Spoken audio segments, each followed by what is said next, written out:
Hi, folks. John Dunn here, RPG freelancer, publisher behind Melia.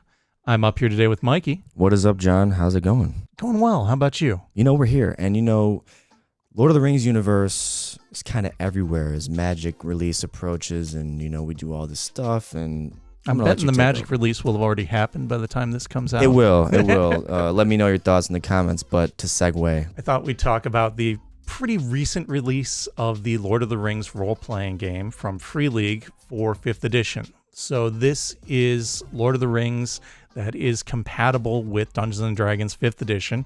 Kind of a spiritual successor to the Adventures in Middle-earth game that Cubicle 7 had previously published. Like that one, it is kind of an adaptation of the One Ring that Francesco Nepitello was the lead designer on. This adaptation was largely done by Michel Garbuggio. Now, we've talked about the One Ring before that Francesco worked on. We have also talked about one of Michel Garbuggio's games previously, which was Lex Arcana. Oh, nice. Yeah, the Magic. That was the Roman Empire. Oh, yeah, the Roman Empire. Duh. Yeah. And Michel has also done some work on the One Ring. In terms of this book, going through it chapter by chapter, we open up with a prologue that is set, and it tells you that the game is explicitly intended to be set during the latter part of the Third Age. So pretty much between The Hobbit and The Lord of the Rings in terms of the novels.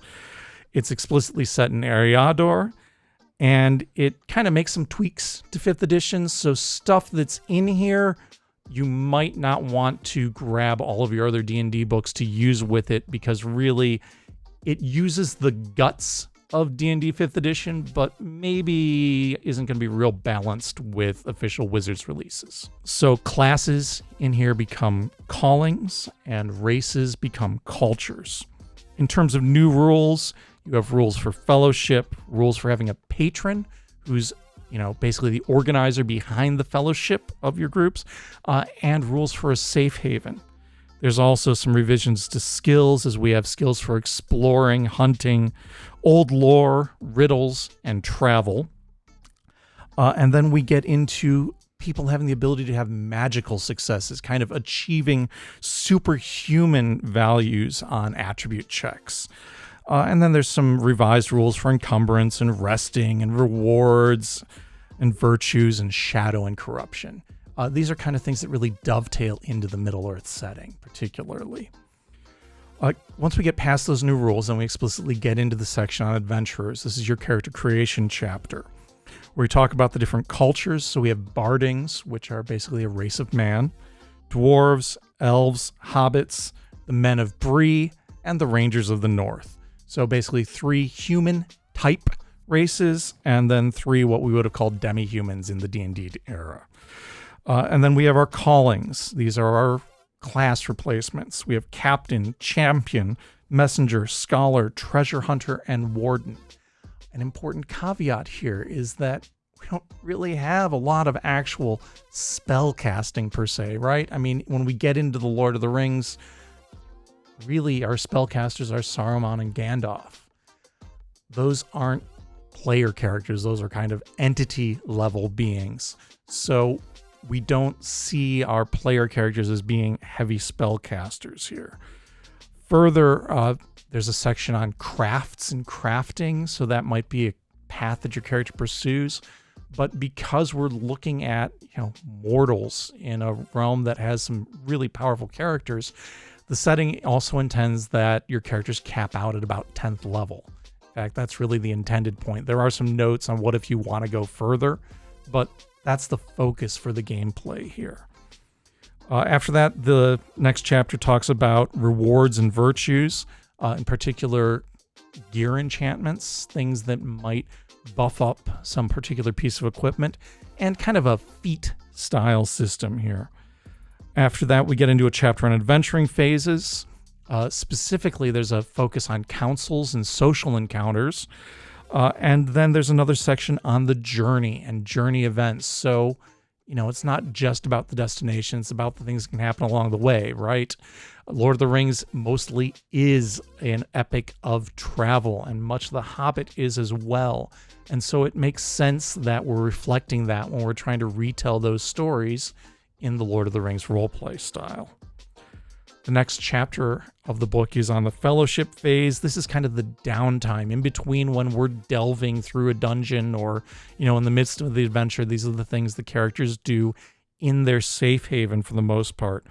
It takes often weeks or even months, maybe even a season of time during which characters can learn new things. They can go research either into clues that they might have found during their adventure or about a particular artifact they might have uncovered. Characters can heal, they can recover, and they might try to undertake some kind of a grand endeavor while they're working at home. The next chapter after that is the Lore Master section. This is the Game Master's material. We get some advice on running Lord of the Rings style campaigns. We get some sample NPCs, and there's a decent range of them. And we get information on treasure and artifacts and cursed items because, when you're talking about Tolkien, it's pretty cool to have an item that is cursed and that the players may have to deal with the consequences of that curse. After that, the next chapter is The Shadow, where we talk about things like shadow points and characters encountering madness and developing new flaws from their exposure to the shadow. We talk about adversaries. So this is your bestiary type section where we've got sections on evil men, orcs, trolls, the undead, various types of wolves, including wargs, and nameless things. Nameless things. Yeah. Things that are so horrific that we don't even have names for them because we just know people go there and disappear. Is it demeaning or is it appropriate? It's terrifying. And then it even talks about the Eye of Mordor because, hey, that might come up.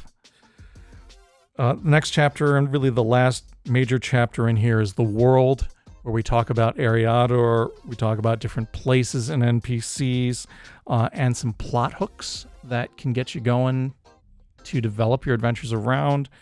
And then the last section of the book is the appendix. This gives some example patrons. You remember way back at the start of this discussion, I said your fellowship might have a sponsor. There's a bunch of sample significant characters to Middle-earth who are described here, including Gandalf, who just, might decide to sponsor your group of adventurers for his own reasons.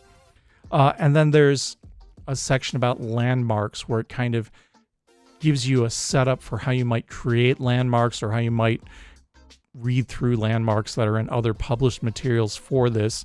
And it gives you one specific example landmark, the Star of the Mist, which could be a great location for introducing an adventure. Now, there isn't a sample adventure explicitly in here, but that landmark really could serve as your starting point for quickly developing an adventure for your characters. This is published by Free League.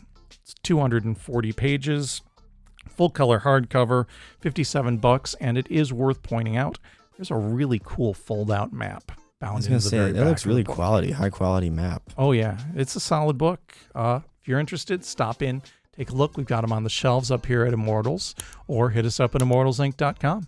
I highly recommend it, even though I'm 60% done with The Hobbit. Appreciate you talking, John. Till next time, folks. Good gaming. Later.